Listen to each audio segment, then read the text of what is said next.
Hello everyone, welcome back to my channel Anu's kitchen. ఈరోజు మునక్కాయ కూర ఎలా తయారు చేసుకోవాలో చూద్దాం రండి. అలానే నా ఛానల్ లైక్ చేయండి, షేర్ చేయండి, సబ్స్క్రైబ్ కూడా చేసుకోండి. ఫస్ట్ స్టవ్ పైన ఒక దబ్బర పెట్టుకొని అందులో ఆయిల్ వేసుకోవాలి. ఆయిల్ హీట్ అయ్యాక కొద్దిగా ఆవాలు వేసుకోవాలి. ఆ ఆవాలు బాగా వేగిన తర్వాత కట్ చేసి పెట్టిన ఆనియన్ వేసుకోవాలి. మొత్తం ఆనియన్ వేసాక కొద్దిగా కరివేపాకు వేసుకోవాలి. అవన్నీ బాగా మిక్స్ అయ్యేలా కలుపుకోవాలి. ఇప్పుడు ఆయిల్లో బాగా మగ్గిపోవాలి. బ్రౌన్ కలర్ వచ్చేలాగా మగ్గిపోయాక కొద్దిగా అల్లం పేస్ట్ వేసుకోవాలి. అల్లం తెల్లగడ్డ పేస్ట్ వేసుకోవాలి. పచ్చివాసన పోయేలాగా వేయించుకోవాలి. తర్వాత టొమాటో వేసుకోవాలి. టొమాటో కూడా బాగా కలిసేలా ఒకసారి కలుపుకోవాలి. అందులో కొద్దిగా పసుపు కూడా వేసుకోవాలి. బాగా మిక్స్ అయ్యేలా కలుపుకోవాలి. ఇలా మొత్తం మిక్స్ అయ్యేలా కలుపుకోవాలి. ఇలా మెత్తగా మగ్గిపోయిన తర్వాత ఇందులో మునక్కాయలు వేసుకోవాలి. ఇలా అన్నీ కోసి వాష్ చేసుకొని వేసుకోవాలి. ఒకసారి ఇవి కూడా బాగా మిక్స్ అయ్యేలా కలుపుకోవాలి. ఈ టొమాటోలో బాగా మునక్కాయ మగ్గాలి. కొద్దిసేపు మగ్గించుకోవాలి మూత పెట్టుకొని. ఇప్పుడు మునక్కాయ బాగా మగ్గుతుంది, మగ్గిపోయింది.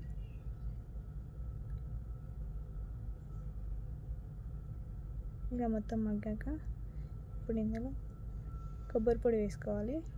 3 స్పూన్స్ వరకు కొబ్బరి పొడి వేసుకోవాలి. 2 స్పూన్స్ కారం వేసుకోవాలి.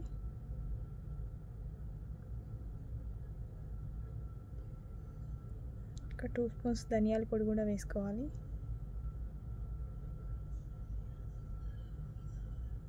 కొద్దిగా గరం మసాలా వేసుకోవాలి. మనకి ఎంతైతే సరిపోతుందో అంత సాల్ట్ వేసుకోవాలి.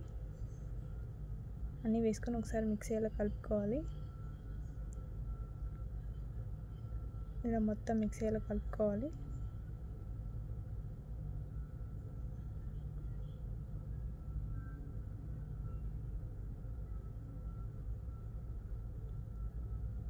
ఇప్పుడైతే మొత్తం బాగా మిక్స్ అయిపోయింది. ఇందులో వాటర్ వేసుకోవాలి. వాటర్ వేసుకొని ఒకసారి కలుపుకోవాలి.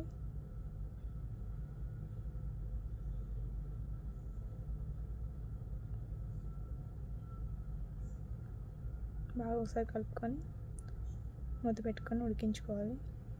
ఒకసారి మూత తీసి బాగా కలిపెట్టుకోవాలి.